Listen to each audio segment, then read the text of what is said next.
আসসালামু আলাইকুম রহমতুল্লাহি ওবরকাতুহু।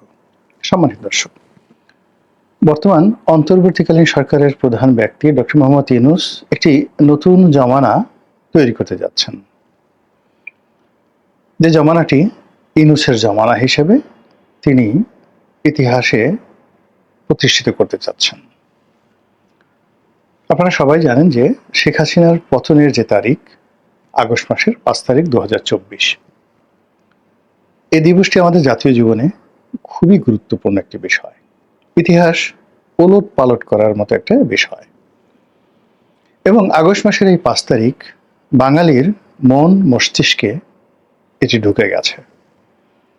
আপনি যাই বলেন না কেন, কিংবা আগামীতে এই বর্তমান সরকার যদি একেবারে সম্পূর্ণরূপে ব্যর্থ হয়, কিংবা যদি আমাদের জীবনকে শেখ হাসিনার চাইতেও যাকে বলা হয় দুর্বিষহ করে তোলে, তবুও আগস্ট মাসের 5 তারিখ বাঙালির জীবন থেকে হারিয়ে যাবে না। এর কারণ হল ওই দিন শেখ হাসিনার পতন হয়েছিল এবং তিনি বাংলাদেশ থেকে ভারতে উড়ে গিয়েছিলেন বা পালিয়ে গেছেন। তো যা হোক, এখন সেই ঘটনার 3 দিন পর 2024 সালের আগস্ট মাসের 8 তারিখে ডক্টর মোহাম্মদ ইউনূস ফ্রান্স থেকে উড়ে এসে শপথ নিলেন এবং তিনি তার যে শাসন কার্যক্রম, তার যে তার যে সময়কাল তিনি শুরু করলেন, এবং এই ঘটনার পর প্রায় 10 মাসের বেশি সময় চলে গেছে। এখন জুন মাসের একদম শেষ প্রান্ত, সামনে জুলাই মাসটি গত বছর অর্থাৎ 2024 সালে উত্তপ্ত ছিল, আর আগস্ট মাসে একেবারে গণ অভ্যুত্থান সংঘটিত হয়ে গেছে। এখন সমস্যা হলো যে এই জুলাই এবং আগস্টের বিপ্লব বা গণ অভ্যুত্থান, এটি নিয়ে গত 10 মাসে নানা রকম পক্ষ এবং বিপক্ষের বক্তব্য এসেছে, নানা রকম ন্যারেটিভ এসেছে, পক্ষে এবং বিপক্ষে বহু কথা হচ্ছে। এটা কেন বিপ্লব, কেন বিপ্লব নয়, কেন গণ অভ্যুত্থান, কেন গণ অভ্যুত্থান নয়। আর এখন যে সরকার আছে, এই সরকার কি বিপ্লবী সরকার নাকি গণ অভ্যুত্থানের সরকার? এই সরকার কি সাংবিধানিক সরকার নাকি বিপ্লবী সরকার? নানা রকম আলোচনা হচ্ছে। এবং বড় একটি সাম্রাজ্যের পতনের পরে যে ধরনের বাধা বিপত্তি এবং যে ধরনের অনিশ্চয়তা থাকে একটা দেশ এবং রাষ্ট্রে, তার প্রায় সবগুলোই বহুগুণ বেড়ে বর্তমানে রয়েছে। আমি যখন এই ভিডিও করছি শনিবার দিন, সারা ঢাকার অবস্থা যদি আজকে দেখেন, মনে হয় যেন খাবলা খাবলা, বেশিরভাগ এলাকায় লোকজন নেই। আর প্রেস ক্লাব, তারপর শাহবাগ, এরপরে পুরানা পল্টন, গুলিস্তান, এই এলাকা মিছিলে মিছিলে উত্তাল। একদিকে চরমনের পীর সাহেবের ইসলামের শাসনতন্ত্র আন্দোলন, তারা বিক্ষোভ করছে, আরো অসংখ্য। মানে কেন করছে, কি করছে, এই সরকারের দেয়ার কি আছে, করার কি আছে, আমি কিচ্ছু বুঝি না, কিন্তু হচ্ছে। রাষ্ট্রীয় কর্মকর্তা কর্মচারীরা নজিরবিহীন বিপ্লব করছে, আন্দোলন করছে, সচিবালয় অচল, ঢাকা দক্ষিণ সিটি কর্পোরেশন কার্যত অচল ছিল দীর্ঘদিন, এখন জাস্ট একটু সচল হয়েছে। জাতীয় রাজস্ব বোর্ড অচল। এর মধ্যে জুন মাসের 30 তারিখে বাজেট পাস হবে। কিসের বাজেট, টাকা আসবে কোত্থেকে, এনবিআরই বন্ধ, উই ডোন্ট নো। কিন্তু এত কিছুর মধ্যেও সরকারের যে যাকে বলা হয় মাস্টার প্ল্যান, নিজেদেরকে অমর করার, সেই অমর করার জন্য তারা প্রাণান্ত চেষ্টা চালাচ্ছে। এবং তারা এই যে জুলাই এবং আগস্ট বিপ্লবকে সামনে রেখে আগামী জুলাই মাসে এবং আগস্ট মাসে সরকারি কার্যক্রমে, উৎসবে, আনন্দে বা সেলিব্রেশনে, উদযাপনে তারা একটা ল্যান্ডমার্ক কিছু একটা করতে চাচ্ছে। শেখ হাসিনা তার পতনের আগে তার বাবার জন্মশতবার্ষিকী যেভাবে করেছিল, কিংবা অনেক বাহুল্য অনুষ্ঠান করার চেষ্টা করেছে, যে 10 লাখ লোক একসাথে জাতীয় সঙ্গীত গাইবে, 10 লাখ লোক একসাথে জাতীয় পতাকা প্রদর্শন করবে, এরকম নানা রকম। তারপরে বঙ্গবন্ধুর বায়োপিক বানাবে এত টাকা দিয়ে। তো এইরকম অনেক বাহুল্যময় কর্মকাণ্ডে সরকার জড়িয়ে পড়েছে, যেখানে দুর্ভিক্ষের কথা হচ্ছে, ব্যাংকের দেউলিয়াত্বের কথা হচ্ছে, 5টি ব্যাংক সর্বনাশের উপর দাঁড়িয়ে আছে, ব্যবসা বাণিজ্য স্থবিরতা এবং কোনো ব্যাংকের লেনাদেনা ব্যবসায়ীদের সঙ্গে ঠিকমতো হচ্ছে না, কোনো ব্যবসায়ী লোন পাচ্ছে না, লোন রিশিডিউল হচ্ছে না, কোনো নতুন প্রজেক্ট হচ্ছে না, নতুন বিনিয়োগ হচ্ছে না। আর তখন আমরা একটার পর একটা বাহুল্যময় কাজ, আমাদের স্টারলিংক লাগবে, এখন স্যাটেলাইট লাগবে, আমাদের এখন সেই যাকে বলা হয় যে চট্টগ্রাম বন্দর বিদেশিদের হাতে দিতেই হবে, আমাদের সেন্ট মার্টিন যে দ্বীপ এটিকে এখন পরিবেশের এখানে যে ভারসাম্য সেটা রক্ষা করতে হবে, ইত্যাদি নানা রকম কাজ, অপ্রয়োজনীয় বোগাস কর্মকাণ্ড দ্বারা সরকার যে জাতিকে নানাভাবে বিভক্ত, নানাভাবে প্রভাবিত এবং নানাভাবে যাকে বলা হয় তাদেরকে ভিন্ন পথে নিয়ে যাওয়ার চেষ্টা করছে, তারই একটা নতুন যাকে বলা হয় প্ল্যান এই সরকার নতুন করে শুরু করেছে। সেটি হলো এই জুলাই আগস্ট বিপ্লবকে বা গণ অভ্যুত্থানকে কেন্দ্র করে তারা একটা বিশেষ 3টি দিবস ঘোষণা করেছে, সরকারি দিবস। তো সেই 3টি সরকারি দিবসের মধ্যে একটি দিবস হলো নতুন বাংলাদেশ। তো নতুন বাংলাদেশ দিবস যেদিন ডক্টর মোহাম্মদ ইউনূস ক্ষমতা গ্রহণ করেছেন আগস্ট মাসের 8 তারিখে, সেটিকে নতুন বাংলাদেশ এর দিবস হিসেবে সরকার বাস্তবায়ন করতে যাচ্ছে। এবং এটা এতটা সেন্সিটিভ যে সরকারের একেবারে ঘনিষ্ঠ মিত্র এবং যাকে বলা হয় স্ট্র্যাটেজিক পার্টনার, কৌশলগত অংশীদার জামায়াত ইসলামী। জামায়াত ইসলামের সাহায্য ছাড়া, সহযোগিতা ছাড়া সরকার এই পর্যায়ে আসতে পারত না, এবং সরকারকে মূলত ব্যাকফুটেছে জামাত এবং শিবির তারা টিকিয়ে রেখেছে সারা বাংলাদেশে, অন্তত পলিটিক্যালি। সেই জামাত শিবিরও বলেছে যে না, নতুন বাংলাদেশ দিবস যদি করতে হয় সেটা আগস্ট মাসের 5 তারিখে হতে হবে।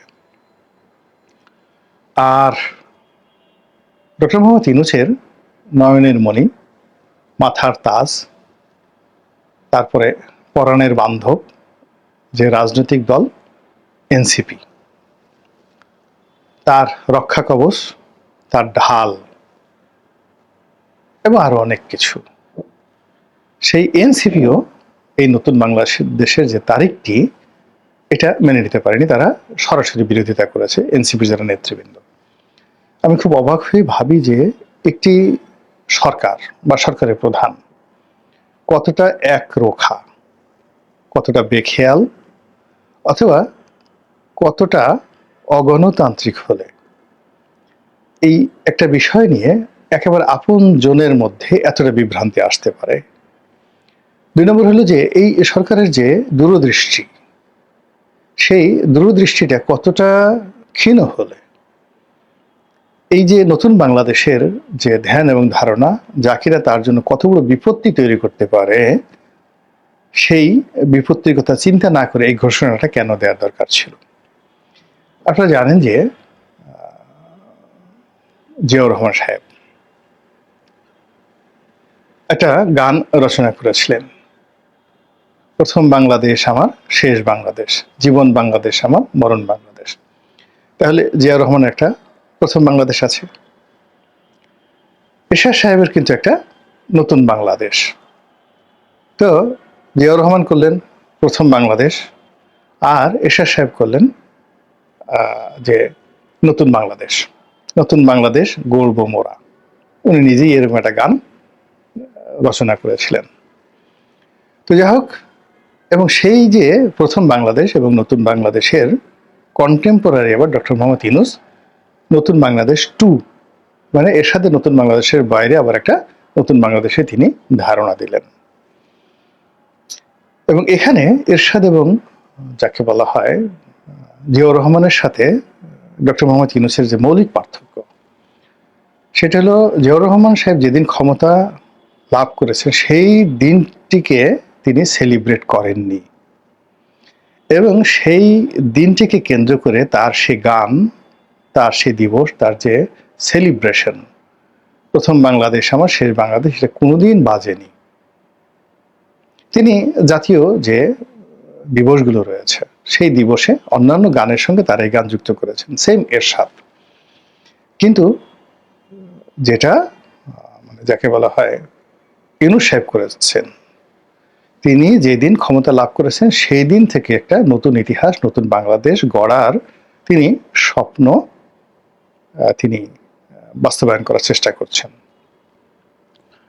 তো এখানে এই যে যেদিন ক্ষমতা লাভ করে সেই দিন থেকে সাল তৈরি করা, সেই দিন থেকে নতুন ইতিহাস লেখা, এর দুটো ইতিহাস রয়েছে।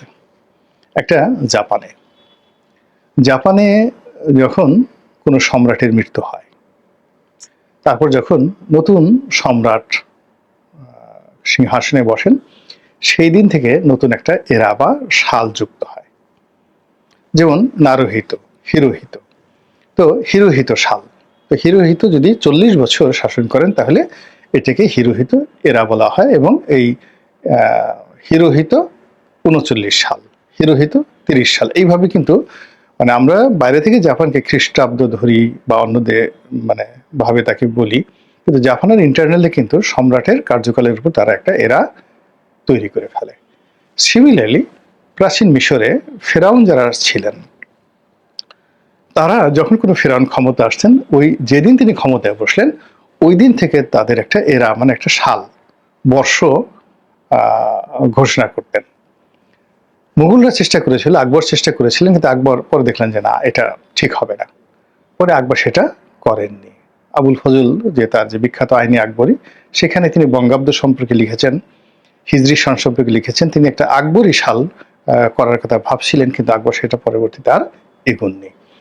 তো সেই দিক থেকে ডক্টর মোহাম্মদ ইউনূসের যে চিন্তা এবং চেতনা, এই চিন্তা চেতনা আমার কাছে মনে হচ্ছে যে এটা সুদূর প্রসারী। তিনি যে নতুন বাংলাদেশ হিসেবে 2024 সনের 8ই আগস্ট তারিখকে তিনি নির্ধারণ করেছেন, এটা যে যাই বুঝুক না কেন, আমার কাছে মনে হচ্ছে যে এর দ্বারা তিনি দীর্ঘমেয়াদে তার নিজের কার্যকাল এবং দীর্ঘমেয়াদে তার যে রাজনৈতিক দল, সেই রাজনৈতিক দলের কার্যকাল নিয়ে একটা মাস্টার প্ল্যান তিনি তৈরি করে ফেলেছেন।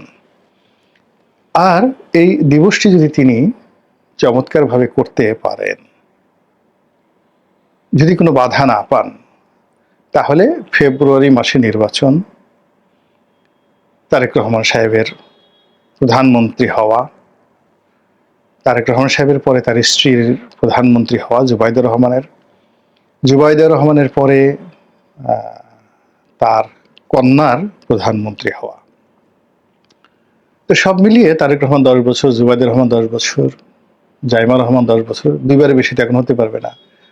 তো আগামী বছর ফেব্রুয়ারি মাসকে নির্বাচনের কেন্দ্র করে বিএনপির মধ্যে আগামী 30 বছরের যে প্ল্যান রয়েছে, মাস্টার প্ল্যান, সেই মাস্টার প্ল্যান একেবারে রীতিমতো ডাস্টবিনে চলে যাবে।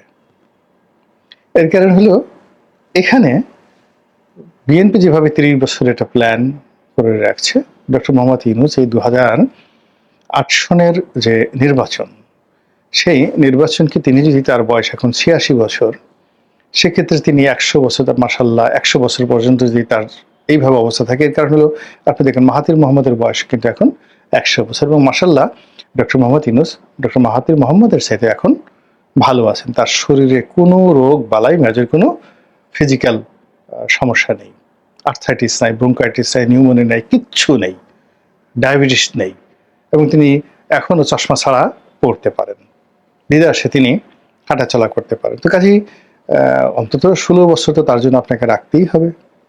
আচ্ছা, 16 বছরের পর ইতিমধ্যে তার উত্তরাধিকার, তার দুটো মেয়ে আছে, একটা আমেরিকাতে মনিকা ইউনূস, আর বাংলাদেশে আর একটা মেয়ে আছে। তো ওনারা তো এই যে বাংলাদেশে যে মেয়েটা আছে, সে তো পিতার সাথে থাকতে থাকতে সে যোগ্য হয়ে উঠছে, এবং আগামী 15-16 বছর যদি তিনি থাকেন, তো সেক্ষেত্রে জাইমার চেয়ে তার যে যাকে বলে স্মার্টনেস অনেক অনেক বেড়ে যাবে, অনেক অনেক বেড়ে যাবে। আর মনিকা তো ওখানে আছেন, তিনি তো আমেরিকান স্ট্যান্ডার্ডে তার স্মার্টনেস।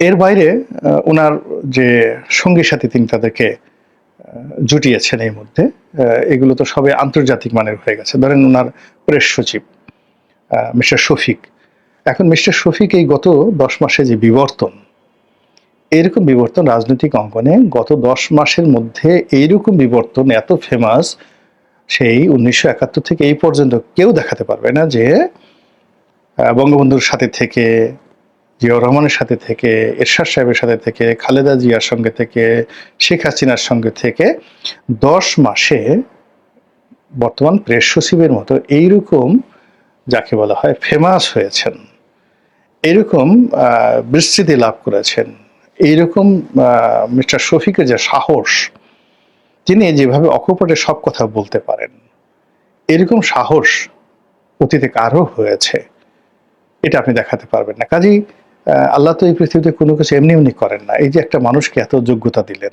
শফিকের মতো একটা লোককে দিলেন, এটা কি 10 মাসের জন্য? বা আগামী ফেব্রুয়ারি মাসে যদি নির্বাচন হয় তাহলে কয় মাস আছে আর? তো এটা কি এই তো অল্প সময়ের জন্য এত বড় যোগ্যতা আল্লাহ কাউকে দেয় বলেন? কখনো দেয় না। প্রত্যেকটি যোগ্যতার পেছনে আপনি দেখবেন যে গলা যত বড় হবে শিকার তত উপরে যাবে। জেব্রা, আল্লাহ জেব্রা যেখানে তৈরি করে বা বক যেখানে তৈরি করে, মানে গলার উপরে নির্ভর করে। এখন জনাব শফিকের যে গলা, সেই গলার সাথে আপনি যদি রাজনীতিতে তার ক্ষমতা কথা চিন্তা করেন, ভবিষ্যতের কথা চিন্তা করেন, আপনি জনাব শফিকের গলা এবং তার পাশে ডক্টর মোহাম্মদ ইউনূসের পাশে জনাব আলী রিয়াজ, তারপরে তার যে সহকারী রয়েছেন মিস লামিয়া মোর্শেদ, ওনাদের যে অঙ্গভঙ্গি, কথাবার্তা এবং সরকারে ওনার যে গুরুত্বপূর্ণ দুজন অংশীজন জনাব মাহফুজ এবং আসিফ মাহমুদ সজীব ভুইয়া, এই দুজন তরুণ, আপনি এই 4-5 জন লোককে যদি আপনি একত্র করেন, অর্থাৎ শফিক সাহেব, আলী রিজা সাহেব, লামিয়া মোর্শেদ, তারপর শেষে ওই যে মন্ত্রিপরিষদ দুজন, তাহলে আপনি দেখেন যে এই অল্প সময়ের মধ্যে তারা যেভাবে সুপার হিরো হয়েছে। এই সুপার হিরো যদি বিএনপি ক্ষমতা আসে, এটা তো ফেব্রুয়ারির শেষে নির্বাচন হলে একটা অন্ধ মানুষও চোখ বুজে বলতে পারে বিএনপি ক্ষমতায় আসবে, তারেক রহমান সাহেব প্রধানমন্ত্রী হবে। তখন এই যে লোকগুলো, তাদের কোনো অস্তিত্ব থাকবে বলেন?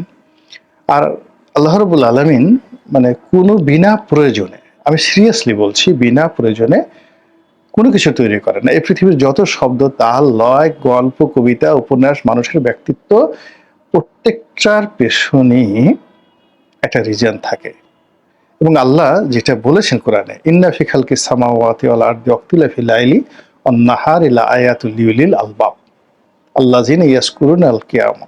তো এই যে আপনি যদি দেখেন যে আল্লাহ বলতেছেন যে আমার এই আকাশের দিকে তাকাও, জমিনের দিকে তাকাও এবং দেখো যে আমি কোনো কিছু বিনা প্রয়োজনে তৈরি করিনি, বিনা প্রয়োজনীয় তৈরি করিনি। তা এই যে এখন 10 মাসের জন্য যদি একটা সরকার আসতো, অতীতে 3 মাসের জন্য যে সরকার আসছে, 111-এর সময় মঈনুদ্দিন ফখরুদ্দিনের সময় প্রায় 2 বছর তারা ক্ষমতায় ছিল, তখন দেখেন এইরকম যারা আমি যে 5 জন লোকের মতো বললাম, এরকম তারা যে ভিউ নিয়ে কাজ করছে, যে ডিউ নিয়ে কাজ করছে, তারা যেভাবে জোরে কথা বলছে, তাদের যে ব্যক্তিত্ব, এই জিনিসটা ছিল না, ফলে তারা ওই নির্দিষ্ট সময়ের মধ্যে ক্ষমতা শেষ করতে পেরেছে। আর যেহেতু এই সরকারের এই লোকগুলো আপনি দেখবেন যে তাদের কথা, তাদের মিশন, তাদের ভিশন, এটা সব দীর্ঘমেয়াদে। আর সেই দীর্ঘমেয়াদেরই একটা যাকে বলা হয় জ্বলন্ত যে উদাহরণ, এটা হলো আগস্ট মাসের 8 তারিখকে নতুন বাংলাদেশ দিবস ঘোষণা। এবং এই কাজটি ডক্টর মোহাম্মদ ইউনূস যদি করতে পারেন, মাশাআল্লাহ, আপনি ধরে নিতে পারেন যে মোটামুটি তিনি এবং তার যারা লোকজন রয়েছেন, তারা একটা পঞ্চম পঞ্চবার্ষিকী পরিকল্পনা, অর্থাৎ অ্যাটলিস্ট 25 বছর পঞ্চম পঞ্চবার্ষিকী পরিকল্পনা নিয়ে তারা সামনে এগুচ্ছেন। গায়েবের মালিক আল্লাহ, তিনি ভালো জানেন। এই পরিবেশ পরিস্থিতি দেখে যা মনে হলো সেটা আপনাদেরকে বললাম। গ্রহণ করা না করা আপনাদের দায়িত্ব। আসসালামু আলাইকুম ওয়া রাহমাতুল্লাহি ওয়া বারাকাতুহু।